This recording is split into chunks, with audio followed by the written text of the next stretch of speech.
I used to have some yellow gear marking compound. I'm not sure what happened to it. This is some blue stuff from Permatex. It's called Prussian blue. And it doesn't say gear marking compound on it. At least I haven't seen it yet. But I'm sure that that's what it could be used for. So I've got some on the valves here. And some of these still need the compound on there. So what I want to do is start sliding the valves into the guides and then turn the valves and pull them out and then see what kind of a contact pattern it makes to the valve seat and compared to the valve face itself.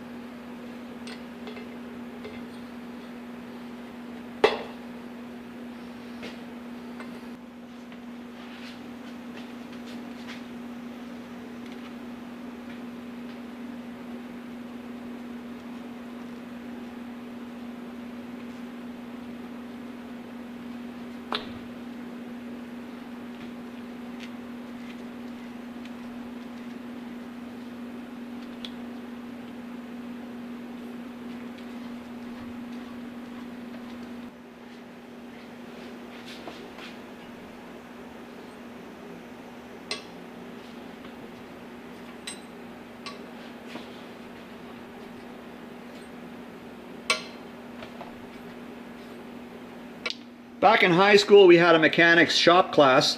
We learned some about valve jobs there. The equipment that we had then was quite time consuming. Each cut had to be made separate. So if there was a valve job that was going to get 3 cuts, each one would have to be done separate, like this one and this one and this one.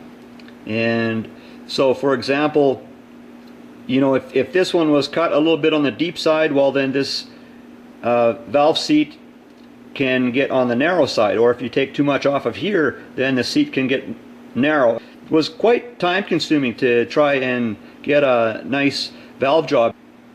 So the equipment that they have now, it does multiple cuts at the same time, and it reduces the margin for error. But I found something on this one here. I'll come back to that. So just give you a look at how it contacts the seats.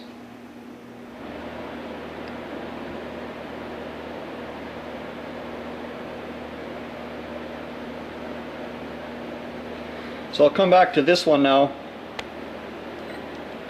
So what I found is that the contact patch, or the contact area, it changes. So I'll just turn the valve, and here it's barely contacting. I'll turn it some more, and here it's contacting again. So I turned this one in there a couple of times to see if it was maybe an error on my part, but the results seem to come back basically the same. So you can see here where it would be contacting the valve seat, and then it gets narrow, and then here it's little or no contact. So there's a good chance that this would be a leaking valve. So I think I'll take it back to the machine shop and just get them to check this one and work on it a bit. The problem could also be that this valve may possibly be bent, a slight bow in the valve stem. That could cause that as well. It's the next day, and I brought the head down to the machine shop and they touched up that valve seat. Nice guys down there, so they didn't even charge me anything for that, so it was all good. And I'll get this thing back on the workbench now and check it again and see what it looks like. The head is actually turned around now on the workbench, so the one that I was working on is at this end now. So it looks better now. You can see how that contacts the seat. And here is the valve.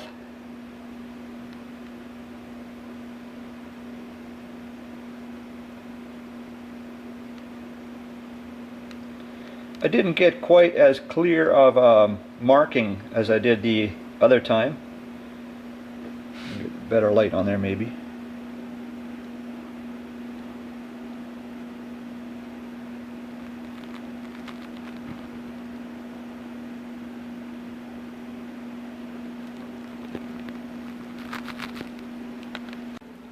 So up next I would like to install the valves. So I'm going to stop with this video at this point. So anyways guys, thanks for checking in.